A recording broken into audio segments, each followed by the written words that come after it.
Hey, little Patty. Here you are, my buddy. Hey, how's my little bear doing? Got some treats for you. Here you go. You got the most beautiful face. Hey, how are you doing, man? You're about to experience something rare, something controversial, and yet there's no question this is something extraordinary. Good boy. Come on, little Patty. Here you go. Here you go. Throughout history, there have been stories handed down to us, stories of unusual connections between man and animal. Some are true, some we aren't so sure. But you won't meet a man more true than Michael Scheibler.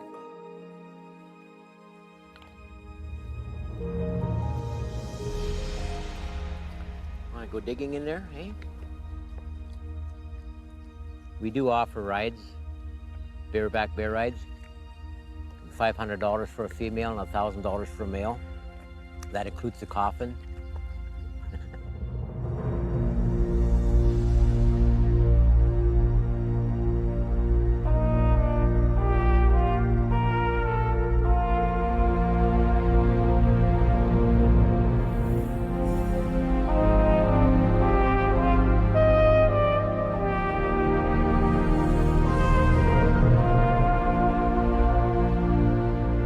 Join us for an unexpected journey. It's more than a connection with nature. It's a connection with the past and a connection with the power of redemption.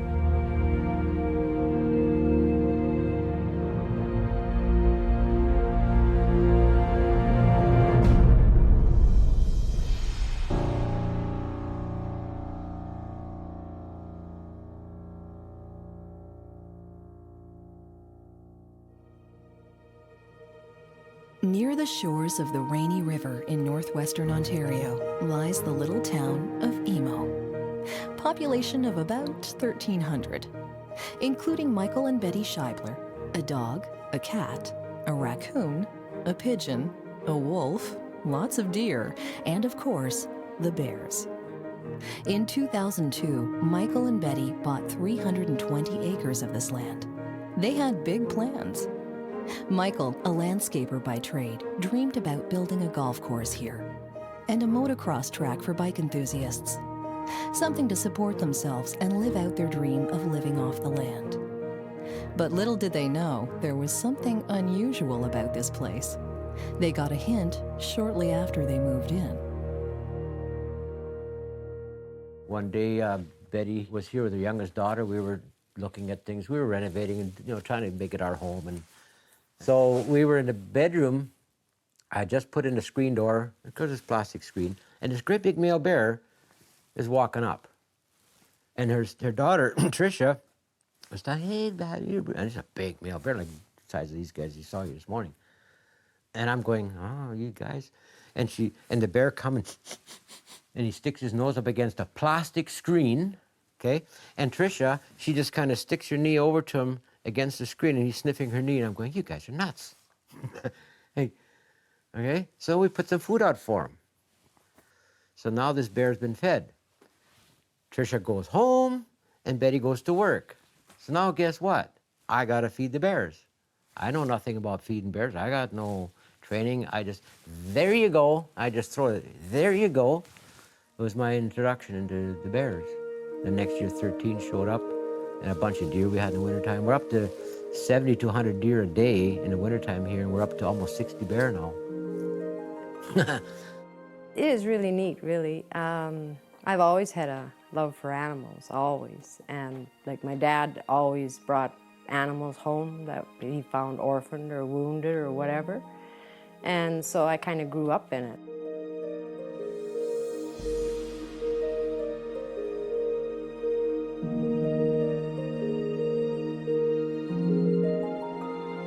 In October of 2003, we got a phone call from friends of ours in Stratton, about 25 miles west of here, that this little cub was up in their crabapple tree for 2 weeks. Some idiot had shot the mother. So he was the first cub we rescued. We brought him over here. I got a picture of him 50 minutes later by the pond there.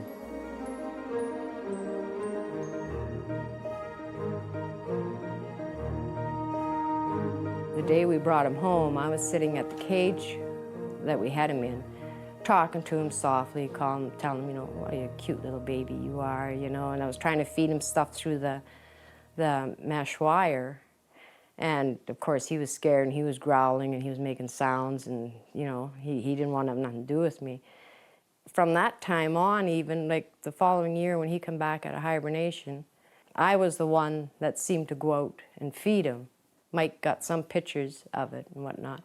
But yeah, it just seemed like the two of us connected more so than me and any of the other animals that were here. He still holds a special spot in my heart. He always will. Yeah. I know, he's just a really nice bear. He's so passive. He won't get into fights with anybody. And no matter how hungry he is, if another bear comes, he wants to join him, he just lets him. He won't chase them off like the other bears. He's one bear that will not. I wake up in the morning. Sometimes I wake up to the sounds of the bears outside. That's what wakes me up. Sometimes there's one up as high as 5, 6 bear out there eating. And it is really neat. It's better than waking up to traffic, sirens, stuff in the city. It's peaceful, it's calming, it's cool. He was the first one to take a donut out of my mouth when he was little.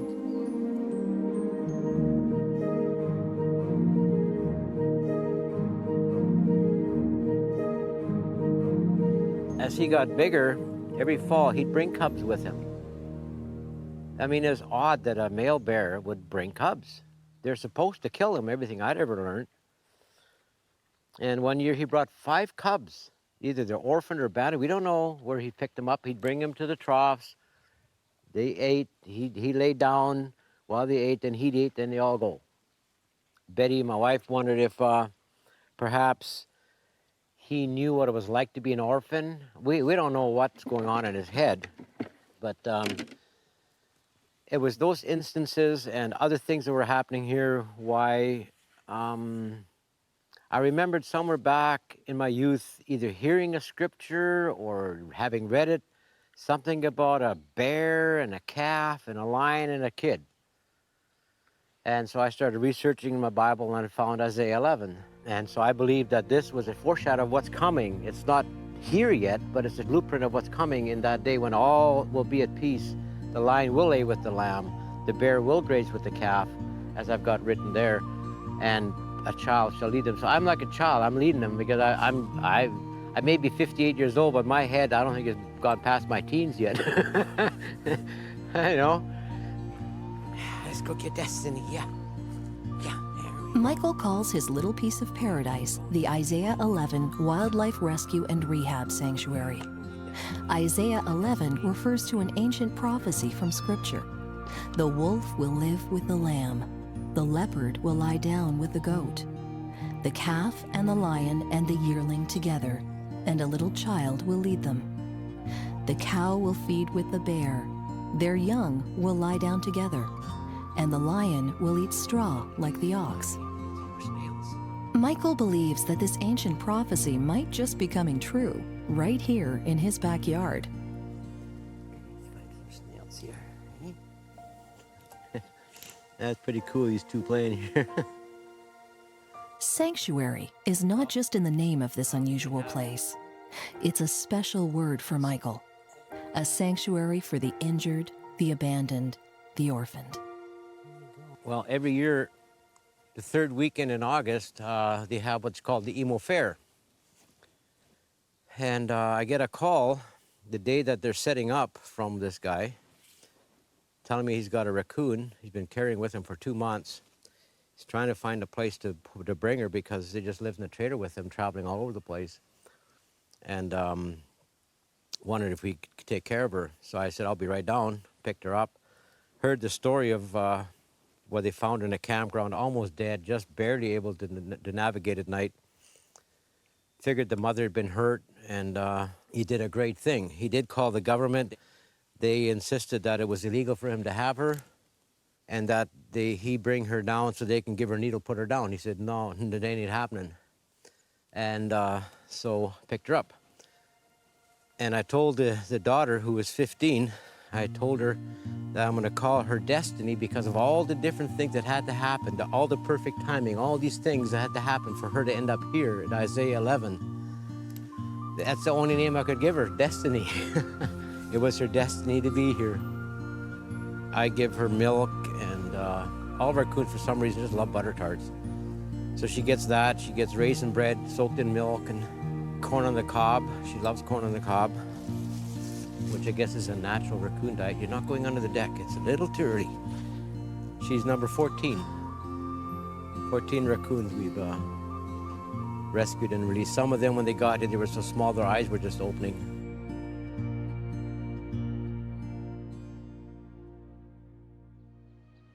Everybody gets along here. The birds play, the bird plays with the cats, and everybody, it's just amazing, the stuff that goes on here. Say bye. Say bye-bye. Say bye-bye. Bye-bye. As Michael opened up his property and his heart to these animals, unusual things began to happen. A mother with 3 cubs shows up, and she brings the 3 cubs on the deck and leaves. And I'm going, I don't believe this is happening. Why would this strange bear bring her 3 cubs here, and I'm bottle feeding them, we're treats, and then 20 minutes later she comes and all she does is eat out of my hand too. What is going on here? And then all these all these things that happen, what is going on here? I got no training for this. I don't have any degrees or initials in front or behind my name. Like, what is going on here? That's why I call it Isaiah 11. A male bear is not supposed to share cake with cubs. Well, I got photographs. There he is, big male, sharing a cake with 3 cubs and the mom. This is just one of the trails I blasted through here. Many walking trails. My wife and I used to walk all the time around the property. And the other thing that I noticed about the bears is how sociable they are and how they remember each other from generation to generation. Sometimes they'll be separated from the fall before, and they'll come together for the last couple of months to remember, oh, there's food here. And all of a sudden they'll show up and there'll be a little bit of a nattering, but then you'll see them going slowly towards each other, sniffing noses. They eat, and then they romp and play together. And I know who they are. I'm going, well, you're the generation before. This is your stepsister or your stepbrother or something, whatever, eh? And so I know when one of these are killed, a whole bunch of them are affected by it. I see it when there's one that arrived sick. They seem to sense there's something wrong with this bear, and they'll do like a protection to make sure it's getting food. They'll back off and let it eat. Oh, there's one sitting right there. Hey, there we go. That's Milo. Sorry, that's Milo. Come on, Milo. See, he wasn't worried about our voice. He just wanted to hit that brush. One thing I noticed about bears, see, this one here ran not because of our voices or because they saw us, but because I brushed against that branch. And one thing I noticed early on is bears actually use weapons as a tool against something they want to chase away, to scare away. And what they'll do is they'll simply go in behind something like this, and they'll smack it down, just smack. See? And one time when I was first starting this, I had a mom, 2 moms and their cubs by this one tree here. And I was going over there to feed them, and both moms charged me at the same time. Each had their own little tree, and they smacked it on the ground and warned me. And so I said, okay, here you go, and I just threw it to them, and they were okay. I don't know if anybody knows this, that bears actually use tools as a weapon to help drive off something they want to chase away. They'll use a tree, a small sapling, to whip it down like a whip. It just makes a sound like a whip hitting the ground. That's pretty cool. So I'm not a bear expert, but I am learning all the time, different things I pick up. You have to keep my little trail clean, you know. Well, back when I was 6 years old, I was given a choice of a little puppy in a basement in Winnipeg because we were leaving the city to move onto a farm. They took me down some stairs in the basement, and there was a litter of puppies, and one of them left the litter and come running over to me, and I picked him up and figured that's the one because he likes me, and so I figured I'll take this one. And I called him Moxie. I have no idea where that came from. I don't even know what it means, but that's what I called him. This puppy, he brought a connection to me. He was something that loved me no matter what. No matter how bad I was, no matter how many spankings I got from my parents, he still licked my hand and my face. To him, I wasn't a bad person. And so I grew this really, really tight bond with this little dog that we then went to the country with. So with this puppy called Muxie, it was my first introduction to an animal that I can remember.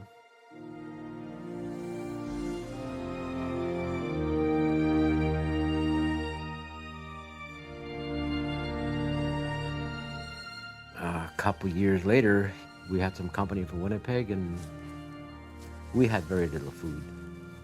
The fact that we're even alive is a miracle because there was no welfare back then. There was no backup system. So I remember the dog eating basically scraps, potatoes. Imagine a dog eating potatoes. Whatever we had. So the dog was always on the verge of starvation. So were we. And we had some people come over, and this little girl went over to his dish that he had just been given some scrap food, and she went over to his dish, and the dog nipped her just above the eye. And of course, she come in screaming and got everybody all upset. And my dog's full grown now.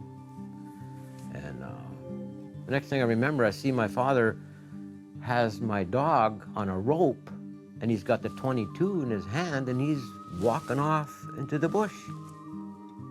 And I'm screaming and yelling and bawling my head off. I don't know what he's going to do with it. That doesn't look good. And I watched them fade off through the meadow into the trees.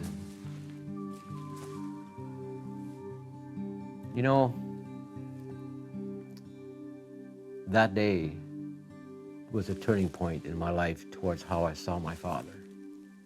And it wasn't good.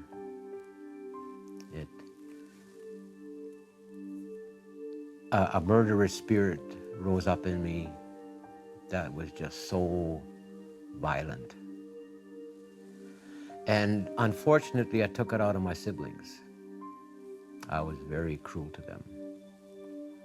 I had a real resistance to anything that wanted to be attached to me because something was going to happen to it. It was going to either die or be killed.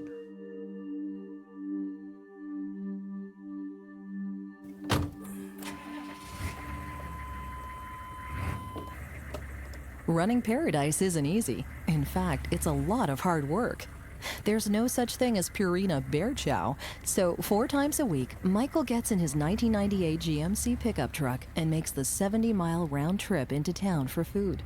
His truck has over 270,000 miles on it. Just call him Buddy, and he always nods his head. Yeah, you're right. Yeah, you got that right. Yeah. Oh yeah, oh yeah, oh yeah. It's 24/7, 365-day-a-year job with this wildlife sanctuary, man. There's always food to be gathered up. The one break I get is in the wintertime, where I only have to go twice a week. But in the summertime, I gotta go 4 times a week into Fort Frances to pick up this food because it's always day to day. Isn't that right, buddy? Yeah, you got it. Yeah. I hate when food is wasted. I just can't stand it because of the way I grew up. We didn't have much. And it would be perfectly fine with me if there was never any stuff thrown away. It all went to people. That would be fine with me because then I know God would provide some other way for the animals. But in the meantime, while they're doing this, why take it to the dump? Might as well make some good use out of it and feed the wildlife that needs it. I mean, it sounds like a simple meal for the bears, but there's so much minerals and vitamins and stuff in bread. That's why their coats are so healthy looking. Isn't that right, buddy? Yeah.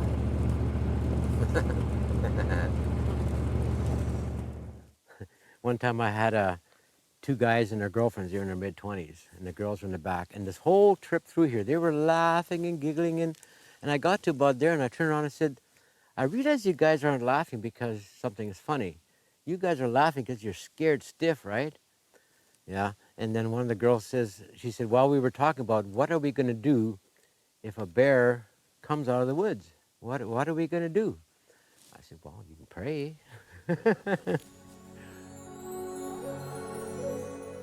Michael's parents left Nazi Germany after Hitler's defeat and immigrated to Canada.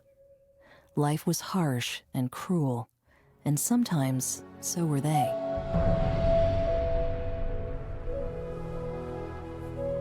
There was a lot of abuse from the parents towards us. Some of the abuse I don't want to, you know, it's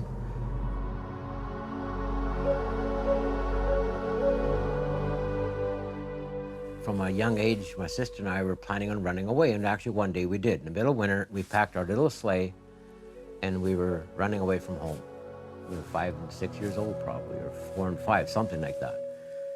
I was terrified of my father, both parents, terrified of him.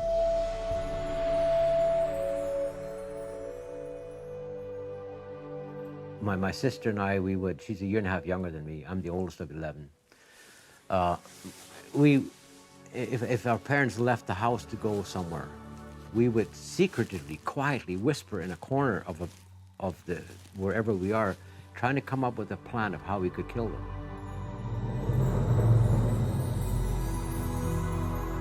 Whether people like to hear it or not, it's part of my past. It's part of the healing that my gracious Heavenly Father brought me through many. The first time I attempted suicide, I was 9 years old. Now, can you imagine a child, you know, I had witnessed my uncles and my father killing an animal. What they did is they took a hammer and they hit the calf or the cow on the head with this hammer. It fell to the ground, and then they would cut the throat and bleed it. Well, in my young little mind, it was the hammer blow that killed the animal. So one day while I was down in the barnyard working with whatever I was doing there, I took a hammer and I walloped myself right between the eyes with this hammer. And all I ended up with this great big mouse on my head, and I had to lie to my mother how it got there. And a couple years later, I tried to hang myself. And I got scars on the bottom of my neck here, but the rope broke.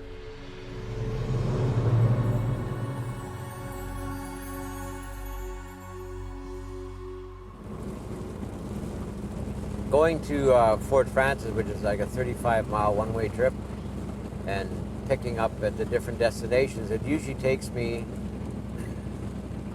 a couple and a half, sometimes even 3 hours, because I might have to wait for one of the bed trucks to come back. So there goes the morning. Then I go home and I sort through everything, separate everything. There goes another hour, and then feeding's another hour. So the whole morning is until noon, 1 o'clock is usually dedicated every 2 days just to get the food together, get it in the tubs, and get it sorted out, get the donuts and the cakes sorted out.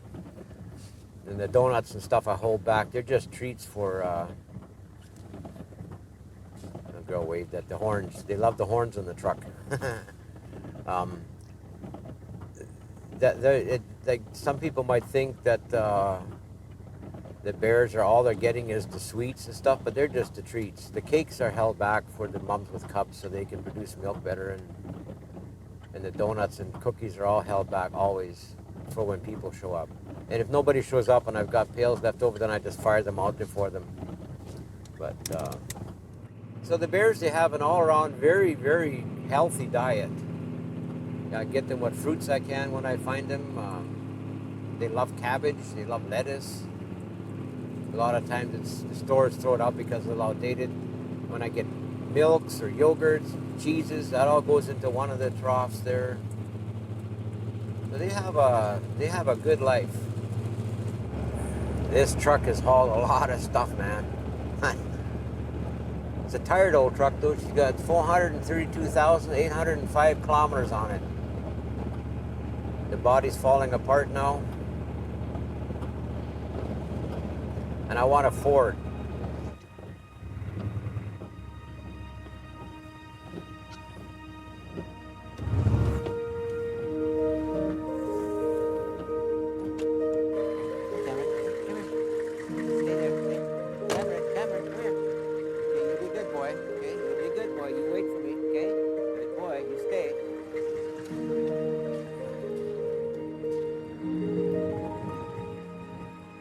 This is how Michael forages for food for his beloved bears. They're only 3 weeks away from hibernation, and the bears need a remarkable 24,000 calories a day to store fat for winter. So Michael's made friends with the folks at local grocery stores, where they donate their excess or expired food. Michael is deeply grateful. Along the way, he never misses an opportunity to talk about his passion. Good morning. Would you like a brochure? So if you want to come with your family, it's free. Come out and visit, feed some bears if you want to, and Okay. All right, have a good day. God bless. 3 more boxes inside. A lot of times I'll get 7, 8 or 9 boxes. Today it's a little bit skimpy, but it's better than nothing. Every little bit helps. This is lots of fun when you're in the middle of a sleet storm, boys. Snowing, wet rain, but the show must go on. I will not let these animals go hungry. I don't care what it takes. Never yet gone without. I will go without first. And I do go without a lot.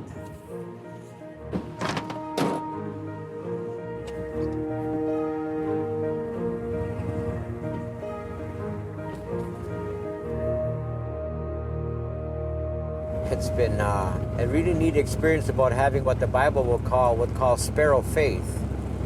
And God says, the sparrow don't worry about what he's going to eat. I feed him every day. So he says, don't worry about what you're going to wear. Don't worry about what you're going to eat. I'll look after you. That was the plan all along. Right from Adam on, that was the plan. And we're getting back to that. So I have to remind myself every day not to worry about the supplies, not to worry about food, that somehow God is going to see it through. I've got to have sparrow-like faith that He's going to provide the manna every day.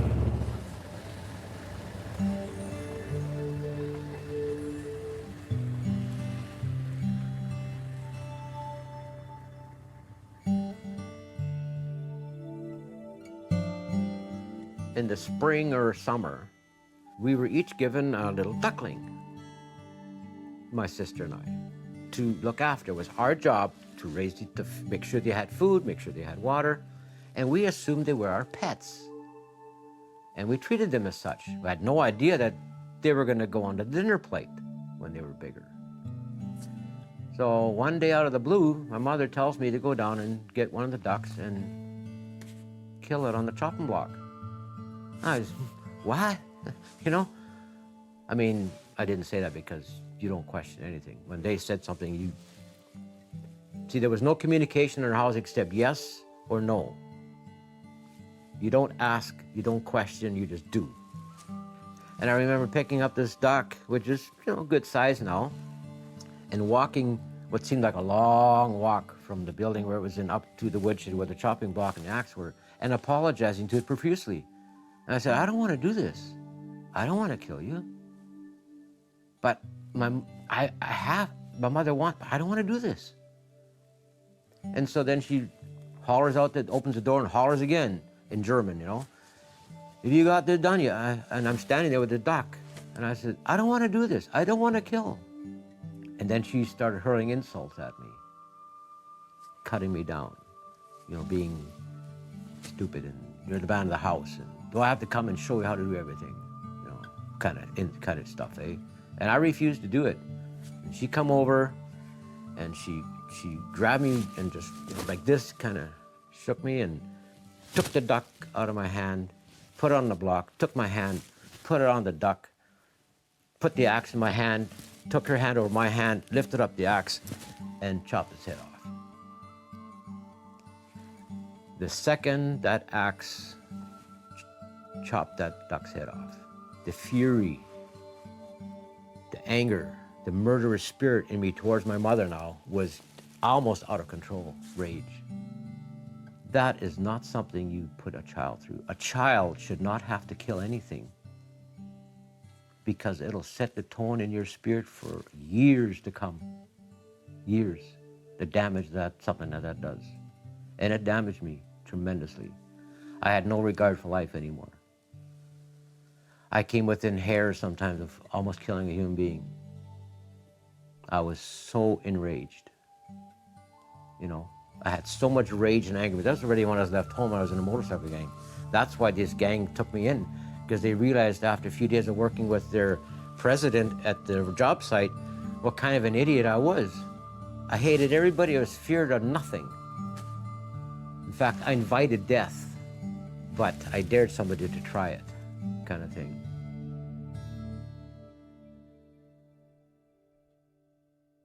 You gonna help me unload, Buddy Coo? Hey, Cameron, you gonna help me unload?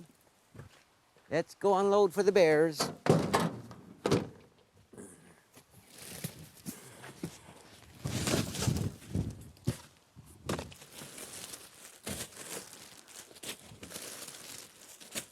They always come to help. Hey, Clyde, you come to help me too? And Buddy Coo?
Come on, guys, come and get her.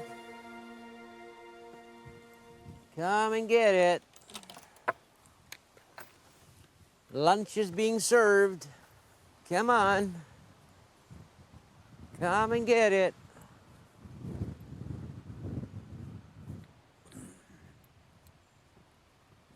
Come and get it.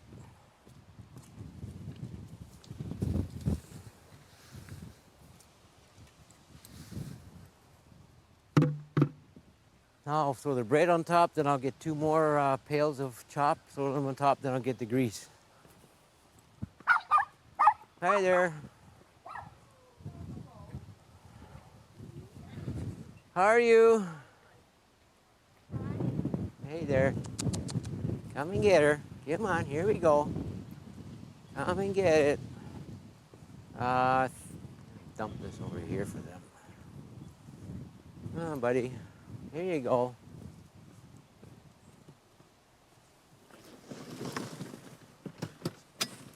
Now I'm going to keep this out of the mud and just put it on the grass here today.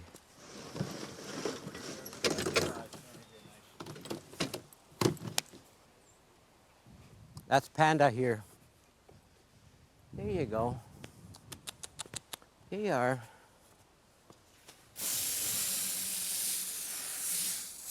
There you go, girl. Yeah. Hey, sunflower seeds.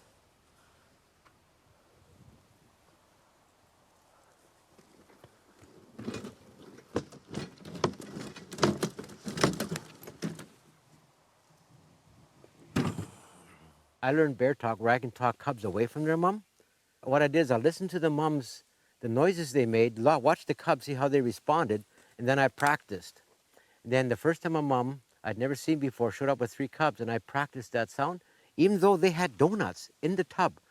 The 3 cubs left their mom. She was going crazy. She was just pacing back and forth, grunting and snorting. The 3 cubs came and just sat in front of me, and I hand-fed them some special treats. And then I realized this actually works. You know, it's just some guttural sounds that you make with a, you know, something like that. They, you know, and the cubs know what that means. And they either go up or they come down.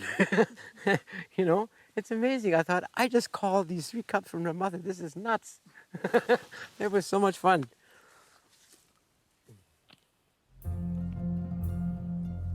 Hey, Panda. Hey, how you doing, girl? Pretty good. You almost ready for your big sleep? Okay, you're almost ready.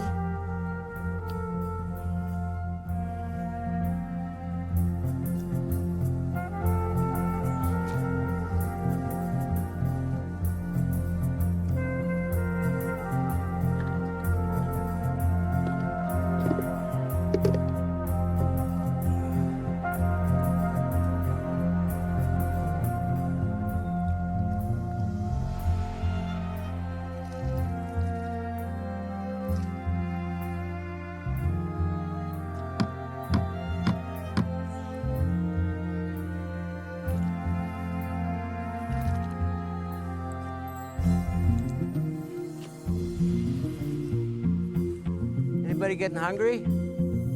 There's French fries in here and gravy. This happens twice a day.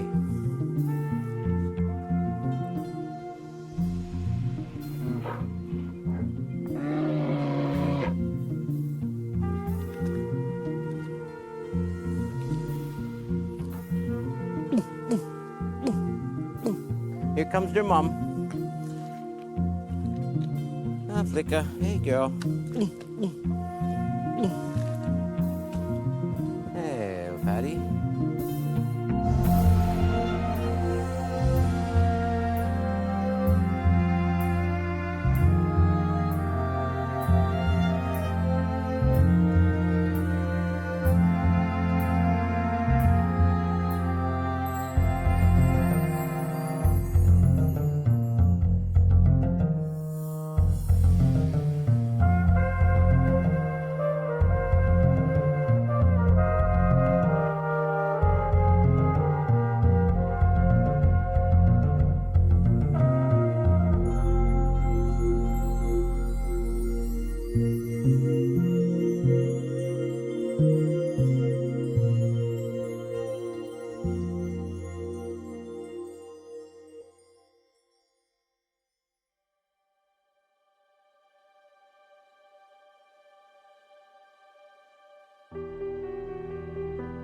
Michael's sanctuary is a peaceful place, but it was a dark and painful journey to get here.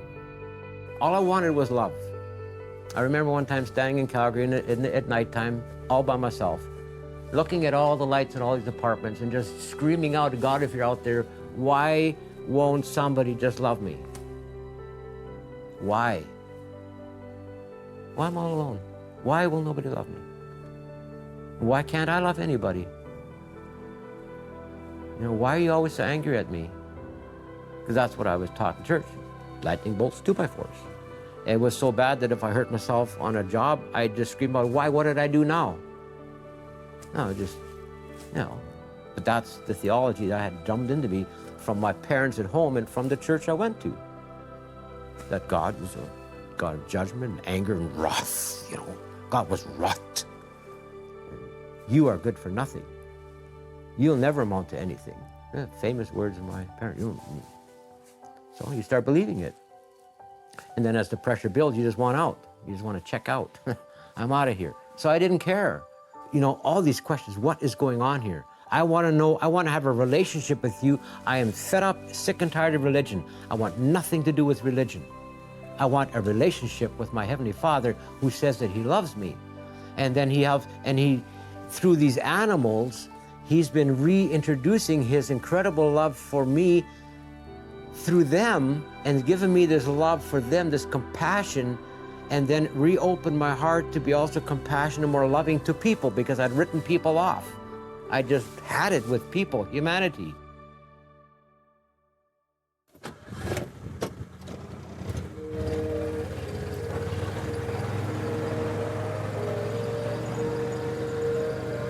It's an old Buick horn in here I put in.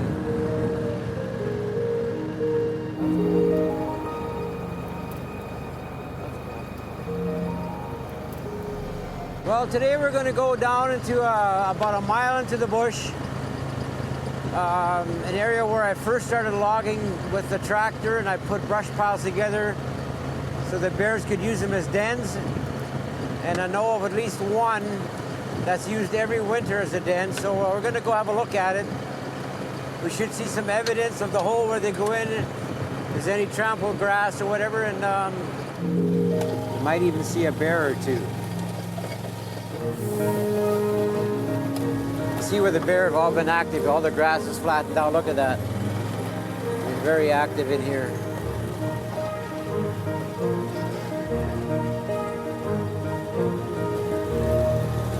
There's the den.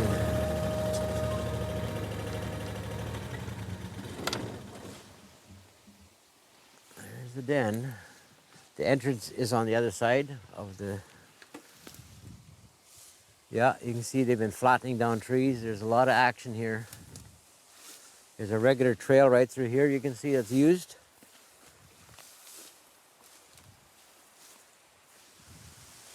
This is one of the first piles I put together for the bears.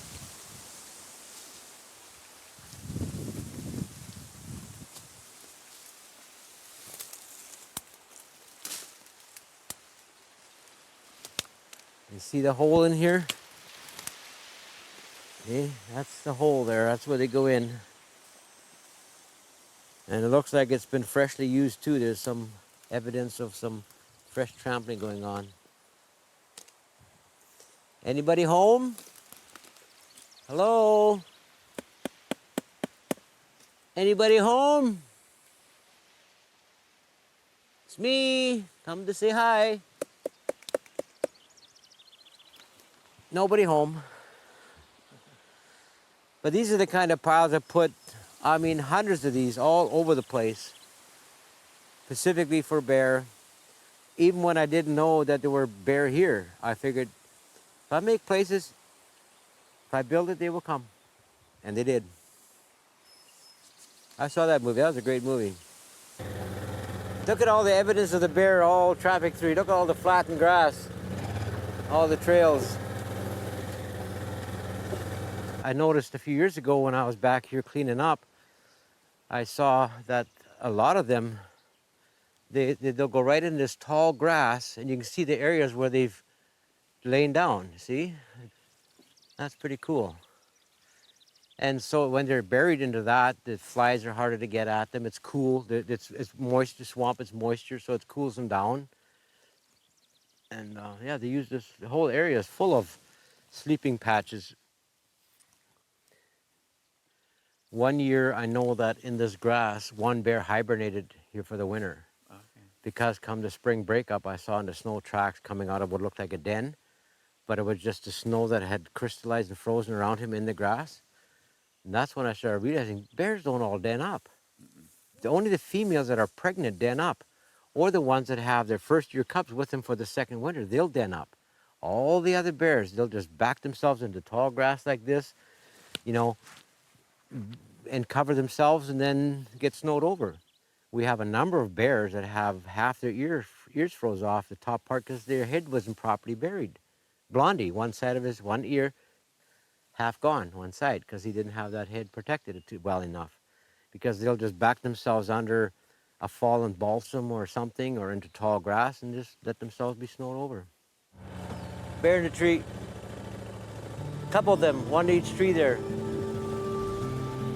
3 cubs. Out in the middle of nowhere. Isn't that cool? At one time, Michael could have been driving a golf cart along the green. Instead, he drives an all-terrain vehicle through the brush.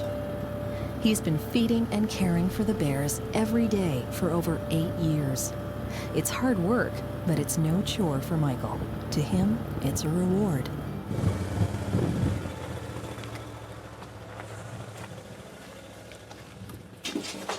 Oh, raccoons. Raccoons are in here. Hey, how you doing? That's the ones we raised last year. Sorry to startle you like that. Did you get your donuts?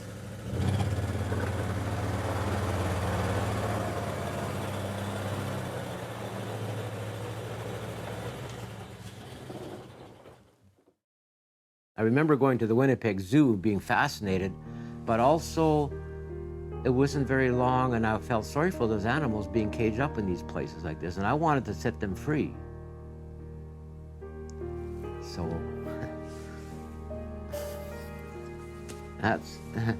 That's why the sign here, I have the perfect zoo, people caged, wildlife free.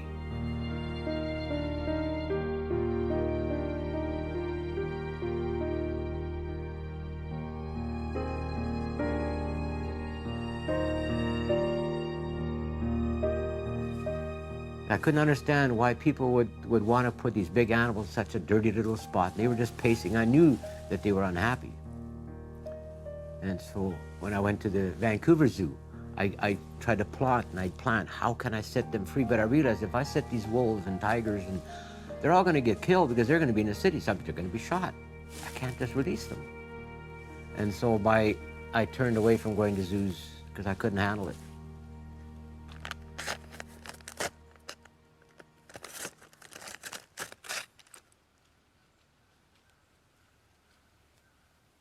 What you doing up there, eh? There you go. There you go.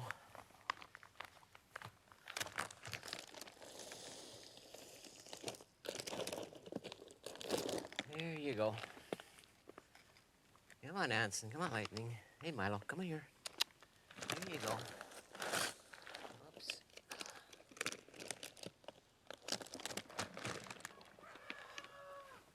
Yes, sir.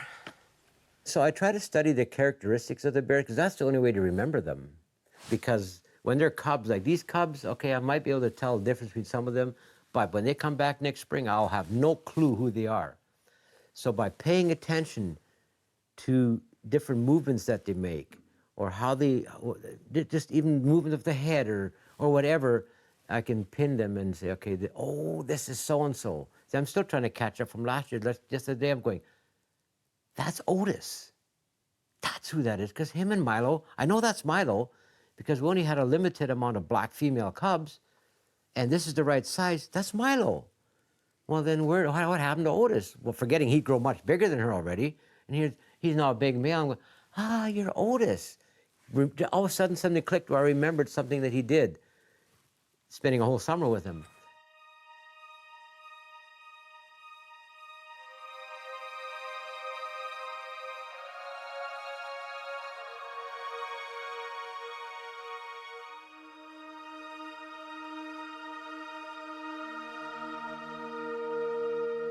For the first 2 years of the sanctuary, Michael would throw food to the bears.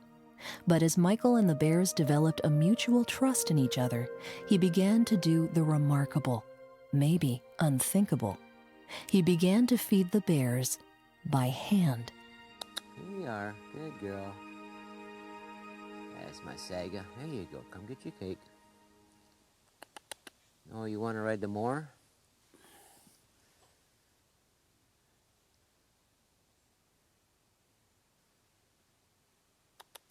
Here you go. Come on. Come and get it. There you are. Come and get it. There you go. Good girl. Here she comes. Oh, stay. Oh, don't move. Don't move. Here she comes. There you are. Good girl. Good girl. That's pretty sticky stuff, eh? Oh, worse than peanut butter. Oh, my.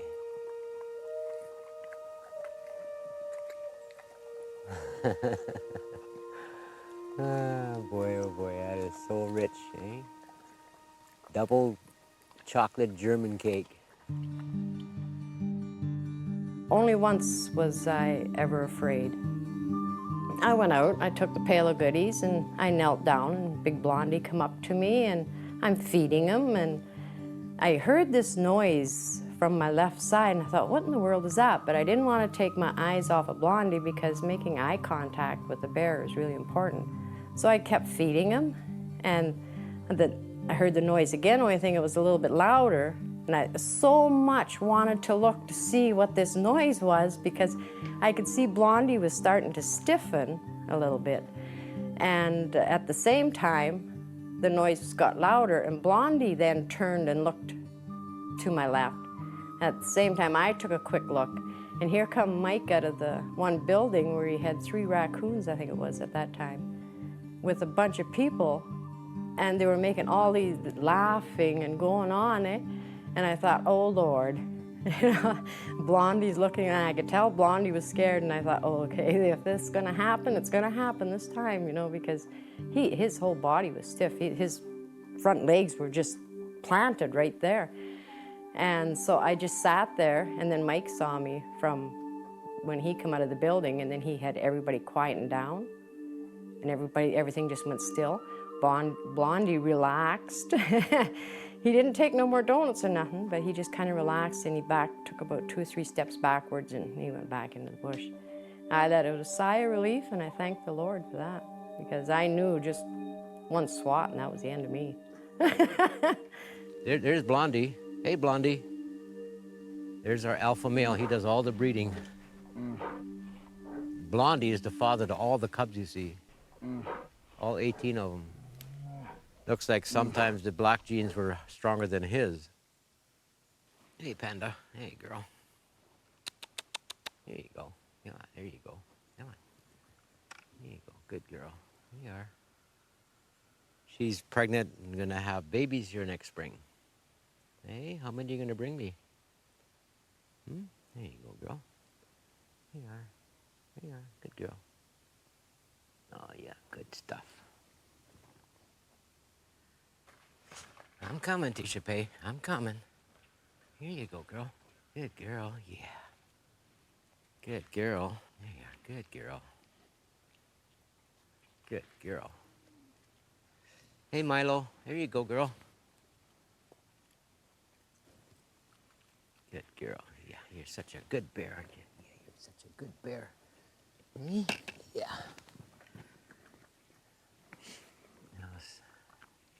A little while longer and you won't be here no more. I want to miss you again.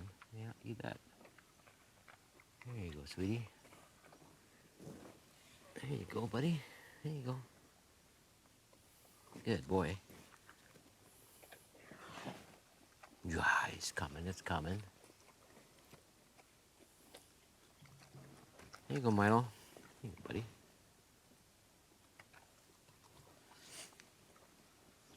Hello, Missy. You don't want that one? You're always so fussy, aren't you, eh? You're always such a fussy bear, you. Hey, here we go. Here we go. Here we go. Good. There you go. Hey, hey. Come on, you two. What's the matter? Your brother and sister. Stop that.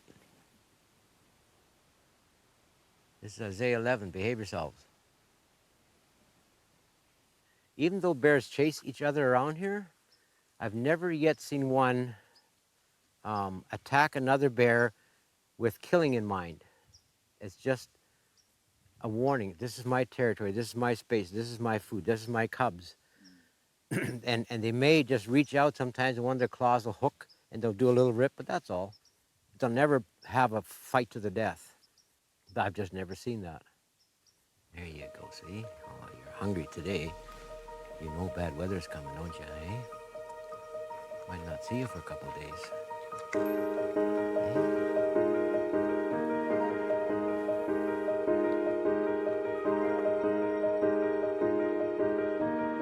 I work as an RN at a small hospital in Rainy River, Ontario. And so, of course, it is a very stressful type of career. So as a way of de-stressing, the best way is to come out here, socialize with the bears, spend time with the bears. I love it. It's a haven for my husband and I to come here. Nice and relaxing. I've had so many people that have come to see the bears that comment on how relaxed, how peaceful it is here. And they come here afraid. A lot of them has come here afraid, and we have to talk them out of the vehicle to come and see the bears. And then you can't get them to go home, you know?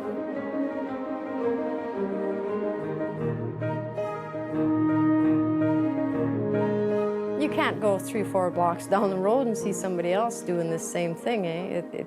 Yeah.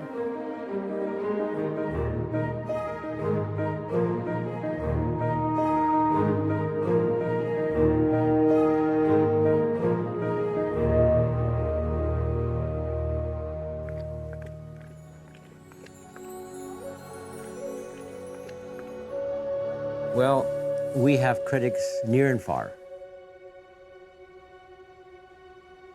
not everyone has been supportive of Michael and his special sanctuary.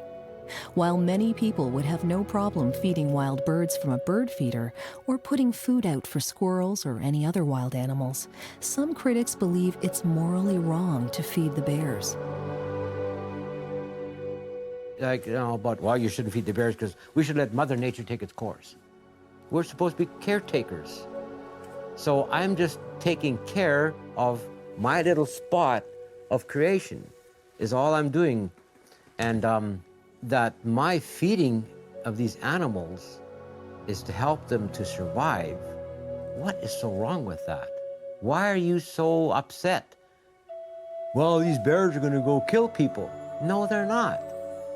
I got people phoning me up, coming here and mocking me and saying, well, Michael, how many born-again bears do you have now? Here we go. Come on, Nansen. Come on, Lightning. Here we go. Here we go. Come on, here you go. Here you go. Come on. There you are. There you are. Come on. There you go. There you are. Hey. There you guys go. There you go. Good shot. There you are. Hey. There you go. Good girl. Come on. This is Anson, little Missy, and that's Lightning. These cubs are disciplined by their mom for a reason. To learn how to survive, they must obey. They must obey everything the mother tells them. As I watch them, every single detail that she teaches them, it's incredible. It's all to survive, what to eat, when it's going to be where, when to run, when to attack, and to listen, what noises to respond to. It's amazing. Want some pie, Milo? Hey? Want some apple pie? Let me get it.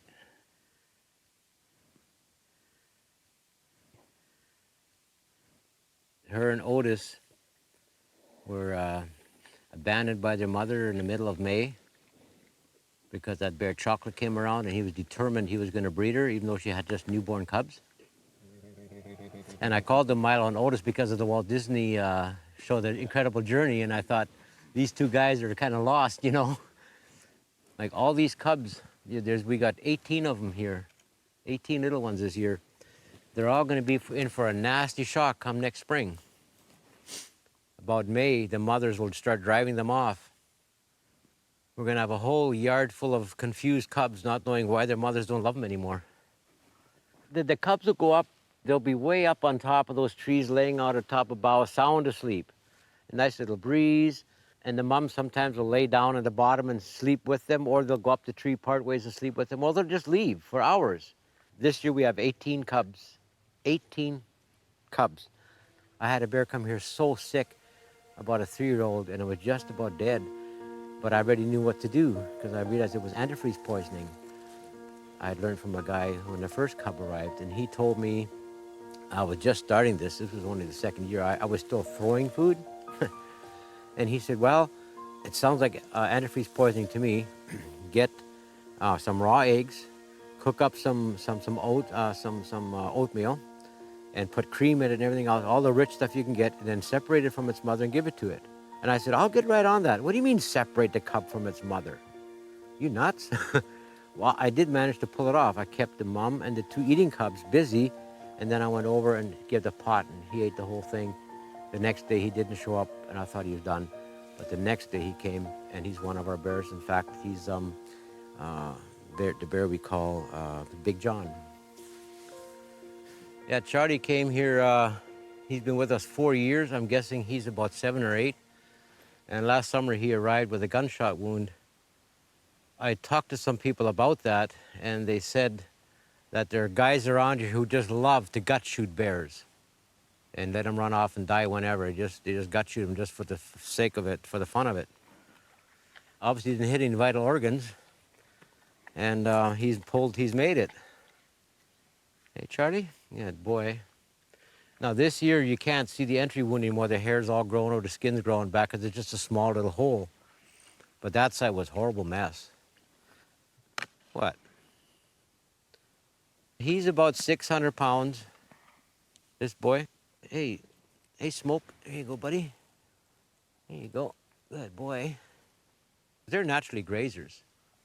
I've got video of a bear going around here in the spring, just mowing my lawn beautifully. Then I started studying up on bear and going back to Genesis and realized that when Father had made them all, everything was to be eating the grasses and the herbs of the field. So that means everything, including us, we're all vegetarians to start with. Michael has a special bond with his animals, but of all his animals, few have touched him like a bald eagle he named Skywalker.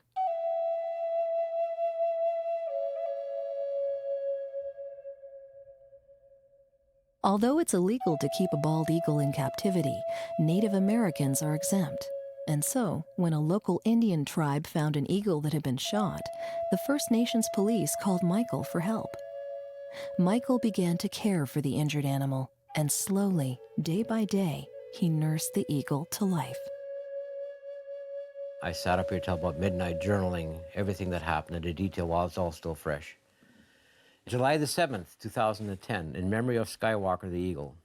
10:30 in the morning, I received a call from Sabaskan Reserve, Nestor Falls, Ontario, that there was an eagle with a bad wing trapped in the fenced area of a baseball diamond. Would I come and take him to our sanctuary? I said I'd be there as soon as possible. On the drive up, I had already decided to call the eagle Skywalker. I was finished around 7 p.m. and he was lying on his stomach, legs out back, talons clenched tight, and only breathing every 10 to 15 seconds. His whole body was limp. Then I had no choice but to leave him in the Father's hands. He had created him and was well capable of restoring him if it was in his will and plan. I had done all I could do. The next morning, I climbed up the ladder and said, "Well, Father, let's see what you have done." And there he was, perched on top of a cedar pole, standing as proud as could be, just looking at me with those piercing white eyes as if nothing had ever happened or was wrong. I just rejoiced and thanked the Father for this miracle and went to pat Skywalker on the head and spoke to him for about 5 minutes. I was ecstatic and full of joy for him because just hours ago he would have been considered clinically dead. By evening, he was perched on a board at the highest point in his cage, a feat only a strong bird could climb to. Skywalker would not take any food on Monday, but he climbed everywhere and seemed to take water. Tuesday morning, no change, did not accept any food, just tasted it and spit it out. At 8:15 on Wednesday morning, I went to check on Skywalker and he was lying on his stomach. He had just passed away not much earlier.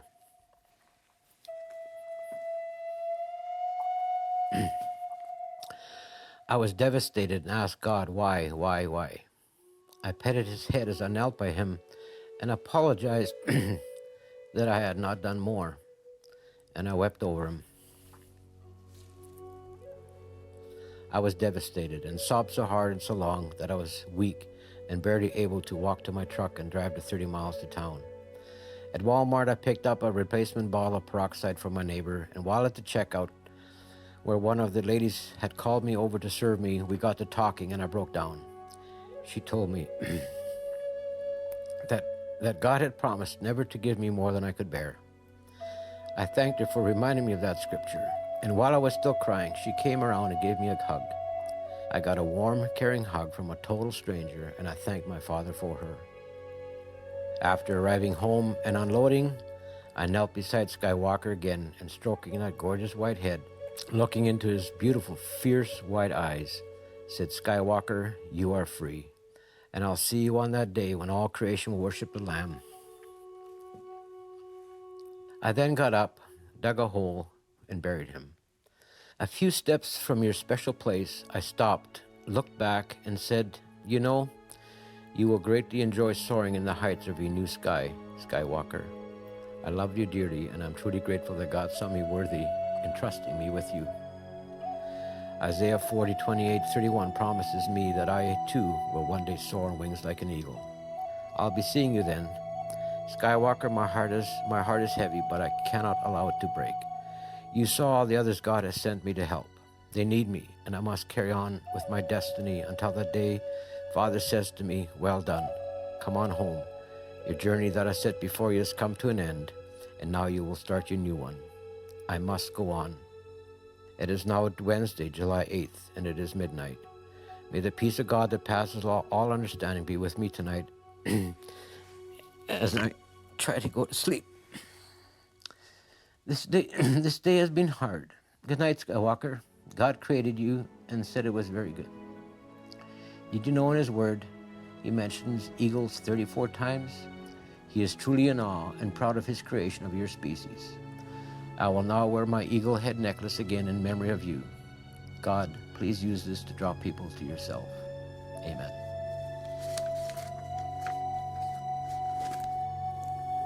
Excuse me, I can't see anymore.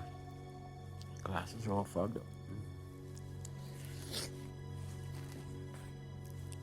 So why does this happen to me? It was only a few days involved with an animal. Just a few days, and yet there was a deep and powerful bond. That's Michael Scheibler, and that's the heart of this special refuge. I think only the Lord could bring together what's happened here. People themselves can't bring this together. Once this place got set up and the bears started coming, people started showing up from Europe. People started showing up, the Americans, some local people started showing up. And one day I was standing out in the lawn and I'm looking at 13 or so people that were in there, and all of a sudden it hit me. I said, Father, only you. How are you? Hi.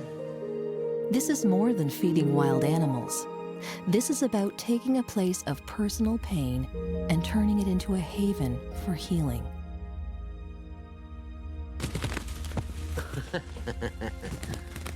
There you go, buddy coo. Yeah, what a buddy coo. Michael is living out his love for animals, and the animals have helped bring him healing as well. See, it wasn't, I can't say like so many other testimonies I've heard that it was overnight. Just, wow, there was my life this way and now it's this way. For me, it's still a work in progress. You know, you can get so busy that you totally miss the whole thing. God, you're bringing this together for a reason and a purpose. And if this is part of my destiny, then as long as it is, I want to walk in it. I don't have a clue where it's going, but I just take one day at a time, and wherever the Lord takes it, that's where we'll be, I guess. God, you really do care. From a dark past, Michael has found redemption. He's found a home for the animals and for himself.